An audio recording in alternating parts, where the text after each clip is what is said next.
We are live. Welcome everybody to this Too Sweet and Short, brought to you by Too Sweet Cosplay. I am your host, Nico. Hey everybody, greetings, Steve-O here. Wildcard. EJV. All right, so long anticipated split between Bayley and Sasha Banks finally happened this past Smackdown. So we had another tag team title match. We had a rematch between the Golden Role Models taking on Nia Jax and Shayna Baszler, who took their titles at WWE Payback this past Sunday, or 2 Sundays ago to be exact. Bayley kicked Sasha in the head and threw her into the steps after they lost their match, and then Bayley put a chair around Sasha's throat and stomped on it, sending her out with an ambulance. So, pending how tomorrow on SmackDown goes, where, sometimes WWE just rushes these storylines, how long do you all think Sasha Banks is going to be gone for? Where is this feud going to be taken to? And another thing is, what's Bayley going to be doing until Sasha comes back? And also, most importantly, what did you think of this split finally happening? Was it the right time, or should they have done it sooner or wait? Let's hear your guys' thoughts. Nico, go for it.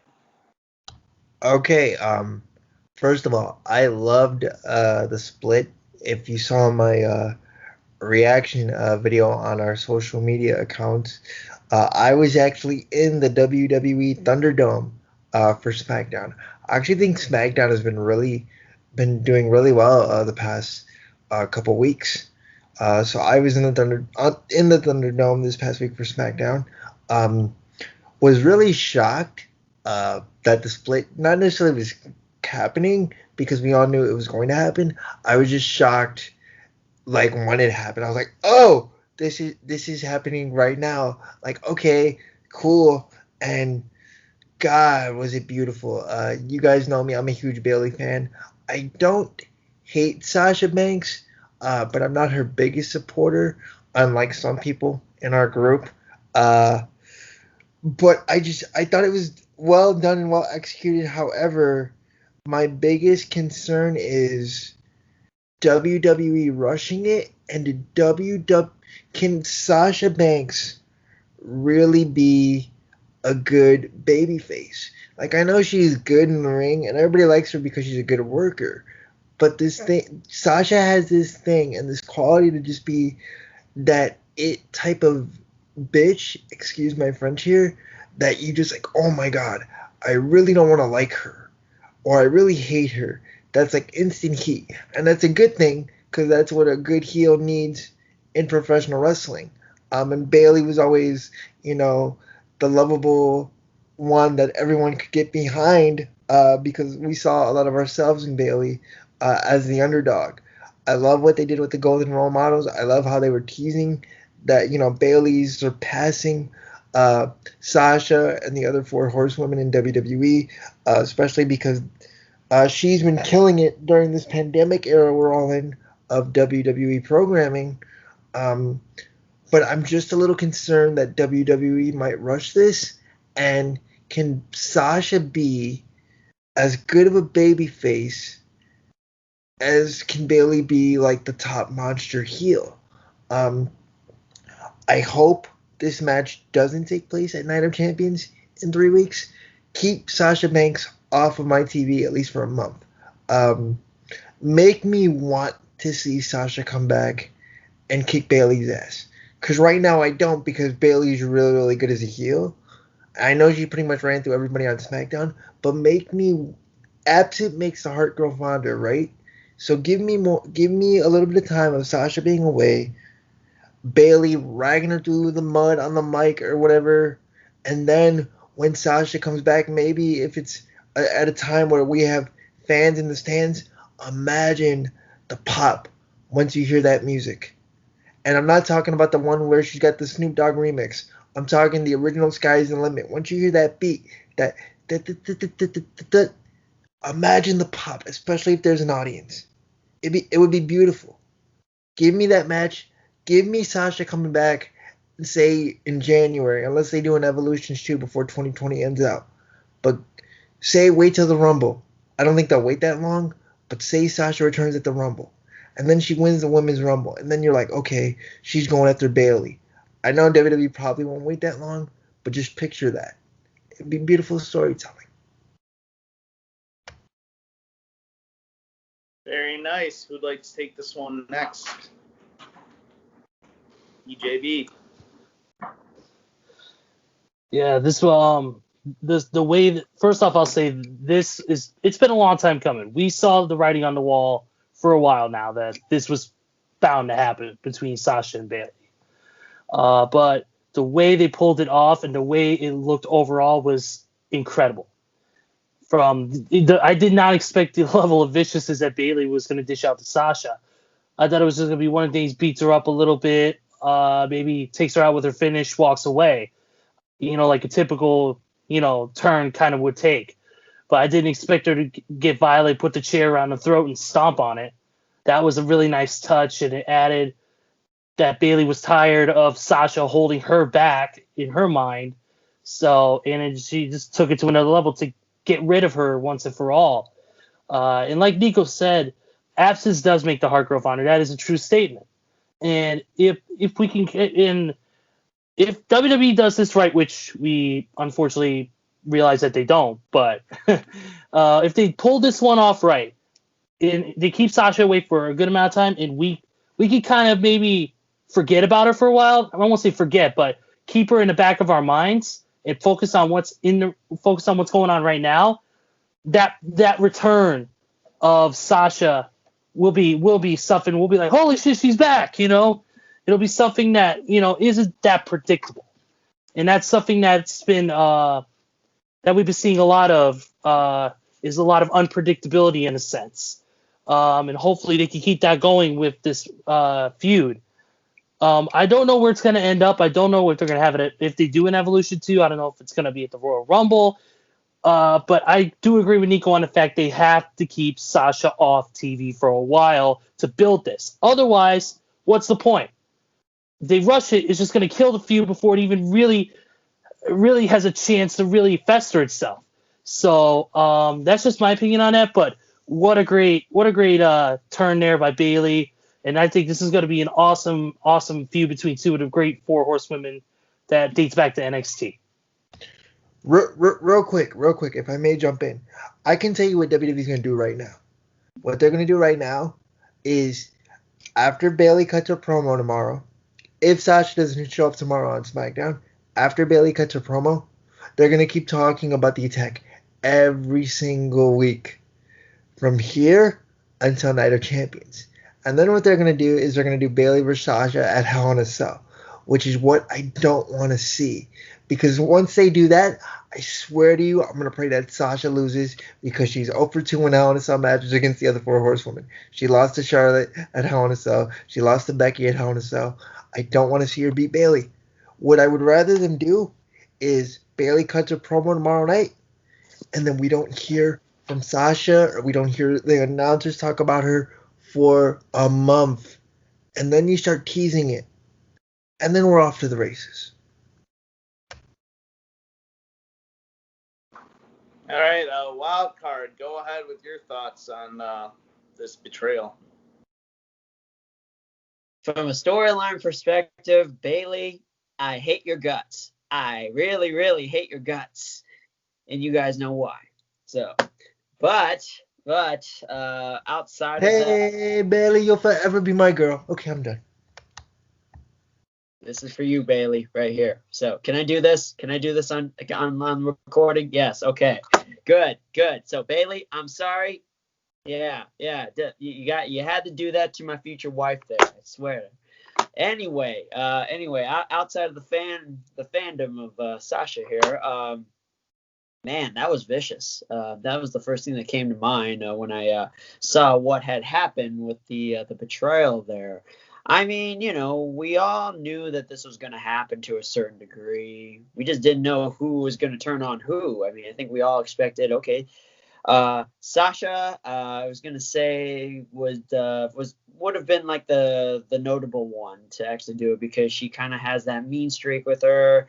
We never really thought that Bayley was going to actually do something like that, but damn, she actually she really pulled out all the stops. I mean, it's one thing just to beat the crap out of her, but she was just out for blood in that attack there, and just seeing that happen, I was just like, holy shit, Bayley is for real there. So props on WWE for actually pulling off something right, which we don't really get to see very often, because they tend to screw everything up with the storyline a lot. Which brings me to my next point, which is essentially echoing what Nico and E are saying. We need to see Sasha out for a while for this to work. I mean, because this is something that could be the potential feud of the year, maybe of the decade. Just knowing the chemistry between these two, I mean, they could really stretch this thing out for, I would go as far as maybe even a year, because of how good these two are in the ring together, how good of a story that they tell together. I mean, that's just essentially how a good storyline works there, right? I mean, they really need to have Sasha off TV for months. Maybe drop a few hints there, but if they bring her back too soon, then it wouldn't really surprise me, but they would really screw something up that could be potentially special. When will Sasha come back? That's a question to remains to be seen right there. But I'm really happy about the move, because something that was needed between the two. It was nice that they were able to do the 2-woman power trip role there with getting all the titles. That was actually a nice touch for them to actually have. But I think it's something that we need something different out of that between those two, because like I said, those two together in a match, whether they are wrestling together or against each other, they're money. So props to them for that. Can't wait to see what happens. Very nice. So yeah, I mean, it's pretty crazy. Like I believe it was in either, I think it was like 2018 going into 2019. We saw them like kind of have their on and off again friendships, and then eventually they won the women's tag team champions. They were the inaugural women's tag team champions, which that was a pretty cool thing. But just like the back and forth of those two, like back then, it would drive me nuts. Like, I'm like, okay, either have them split up or have their feud already. This is driving me nuts. Stop this BS with them, like having their back and forth. I was getting really tired of that. But in the end, I don't know if this was that coincidental or WWE was planning this the whole time, but just like having them both go heel in 2019 actually paid off, having this, and now we're here at SmackDown in September. They actually finally had Bayley betray Sasha. In the past, I would say it probably would make more sense for Sasha to be the heel, meanwhile Bayley would be the face, but I'm actually liking how this is working out. I think this is great. It adds a new dynamic. We've seen the two feud in NXT, have one hell of a women's championship match back there. So this has the potential to be a great feud whenever Sasha does return. Knock on wood. I hope it's not tomorrow as of this recording, or we could say tonight if we have it up on Friday. But yeah, I'm just hoping that, okay, give it a while. I'm going to ask WWE, keep Sasha off TV for 2 months. I'm just going to ask 2 months. She can return at Hell in a Cell, or maybe a week after Hell in a Cell, in time for them to have a one-on-one at the Survivor Series. But I'd say more ideal would be for them to have a match at the Royal Rumble. If not, try to extend it to WrestleMania. But I don't have confidence that they will do it for that long. But now, you're saying 2 months? At least, the minimum. Dude, I'm at least praying for a month. I think 2 months is a bit of a stretch, but okay. Yeah, I mean, I won't rule it out, trust me. I wouldn't even be surprised if Sasha even appears tomorrow night / tonight, whenever this is recording, but knock on wood. Now, that being said, I'd say I'm hoping that Sasha does return, closer to Survivor Series time. I think that would be just fine. there's plenty of women Bayley can have matches with. I would say, Mandy Rose, I think she'd be a great candidate for now. She had her victory over Sonya Deville, and, Otis is Mr. Money in the Bank. That would give her something to do. They can always go back to Naomi, who actually got a pinfall victory over her a few weeks back on SmackDown. There's a lot of options you can go. But, yeah, just drag it out. Let Sasha return when the time is right. Don't rush it. But so far, knock on wood, hopefully things will go well with this feud. And that's pretty much all I have to say about that. So is there anything else you guys want to add before we close it out? Yeah, hey, real quick. Sure. If and when the time does happen where they do Sasha versus Bayley, finally, does Sasha beat Bayley in a one-off for the belt, or do they kind of have because they kind of they always kind of screw Sasha a little bit. As much as I don't like Sasha, I kind of feel bad for her. Although I do enjoy seeing the Sasha stands kind of getting upset about that. Sorry, Andy. But it's the truth. It's kind of fun. Just because look at he's getting all mad. He's getting all squinty already. But yeah, I mean, I'm being sincere here. If and when they do Bayley versus Sasha for the strap, the first time out, does Sasha take the butt off of Bayley right away? Or is it too early to tell, you guys think? Did you see me do this? Did you see me do this? Yes. I think it's a little too early to tell at this point. We're going to see how the feud progresses and see what happens when Sasha does come back. If she comes back, a week or two before their supposed match, we'll see what happens there. And then if, depending on how that builds, maybe we can get an idea of who might walk out as the victor. I'll be brief. I kind of like Sasha has the whole, bad luck record with the Raw Women's title, always losing at every pay-per-view. I think that it should be the start of a new, a good luck record for her, at least for one, maybe two pay-per-views. I say she defeats Bayley either at a pay-per-view or fuck it, why not an episode of SmackDown? She defeats Bayley on an episode of SmackDown. They do a pay-per-view match, and voila, she actually retains the title from Bayley, and that's kind of the start of a good thing with her being as SmackDown Women's Champion. That's how I would handle it, at least. Any other thoughts before we close? Nope, that's it. All right, gentlemen. Thank you all for the good conversation, and you viewers, thank you all for watching. If you enjoyed this video, please give it a like. Give your thoughts on Sasha and Bayley, and also be sure to subscribe to this Too Sweet Cosplay YouTube channel if you haven't done so already, and be sure to like us at Too Sweet Cosplay on Facebook, Instagram, and Twitter. I got one more thing I want to say, and it's incredibly brief, and it's just one word here. Makazi? Stop. You're gonna get it thrown off the air. Stop it. All right, y'all. That's all. That's all, folks. Good night. Good night.